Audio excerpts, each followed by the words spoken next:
Các bệnh nhiễm khuẩn là nguyên nhân hàng đầu gây nên bệnh tật và tử vong ở Việt Nam. Các thuốc dùng để điều trị các bệnh này được gọi là kháng sinh hoặc kháng khuẩn. Các kháng sinh này có thể cứu sống chúng ta khỏi các bệnh nhiễm khuẩn. Tuy nhiên, kháng sinh đang được sử dụng không phù hợp. Người dân tự mua kháng sinh mà không có đơn của bác sĩ và đôi khi dùng kháng sinh ngay cả khi không thực sự cần thiết. Thực tế này dẫn tới tình trạng vi khuẩn kháng kháng sinh, nghĩa là các vi khuẩn hoặc các vi sinh vật biến đổi hoặc trở nên đề kháng làm cho các kháng sinh hoặc các thuốc kháng vi sinh vật không còn hiệu quả điều trị nữa. Khi điều này xảy ra, con người có thể tử vong ngay cả khi nhiễm vi khuẩn thông thường hoặc bị các vết thương nhỏ. Vi khuẩn cũng là một cái cơ thể sống, và nó để tồn tại thì nó phải có các cái hình thức chống lại kháng sinh tiêu diệt nó, và lúc đó bác sĩ buộc lại phải sử dụng những cái kháng sinh cao hơn, và đến một lúc nào đó thì các bác sĩ sẽ không còn kháng sinh để sử dụng cho bệnh nhân nữa, không còn vũ khí để mà chiến đấu lại vi khuẩn. Không chỉ ở con người, vi khuẩn còn có ở động vật và trong môi trường và ngày càng kháng lại thuốc kháng sinh.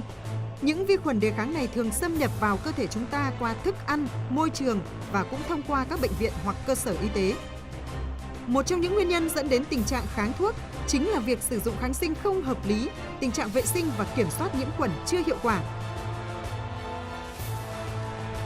Cả cộng đồng cần phải nâng cao nhận thức, người chăn nuôi động vật và các nhà sản xuất không được sử dụng kháng sinh trong thức ăn chăn nuôi, cũng như dùng kháng sinh để kích thích tăng trưởng. Dư lượng kháng sinh hiện nay được tìm thấy trong các chuỗi thức ăn và kháng sinh đang đi vào cơ thể của chúng ta một cách vô thức. Người dân thường tự ý đi mua kháng sinh để điều trị, không tham khảo ý kiến của bác sĩ. Người dân điều trị thường là sẽ không đúng chỉ định, không đủ liều, không đủ thời gian sử dụng kháng sinh theo như quy định. Có tình trạng là người sử dụng kháng sinh thừa của người này cho người khác, và cái tình trạng kiểm soát nhiễm khuẩn cũng như tình trạng vệ sinh vẫn còn kém. Do đó mà cái nguy cơ các vi khuẩn đề kháng kháng sinh có thể lây nhiễm, lan truyền từ người này sang người khác, từ động vật này sang động vật khác hoặc từ động vật sang người, ở cả trong lẫn ngoài các cơ sở y tế. Vấn đề kháng thuốc đang thực sự đe dọa sức khỏe cộng đồng, nền kinh tế và sự phát triển bền vững của mỗi quốc gia. Việt Nam đang cùng hợp tác với WHO và các đối tác khác để giải quyết mối đe dọa này. Bộ Y tế, Bộ Nông nghiệp và Phát triển Nông thôn, Bộ Công Thương, Bộ Tài nguyên và Môi trường đang cùng phối hợp để giải quyết vấn đề kháng thuốc từ các khía cạnh khác nhau.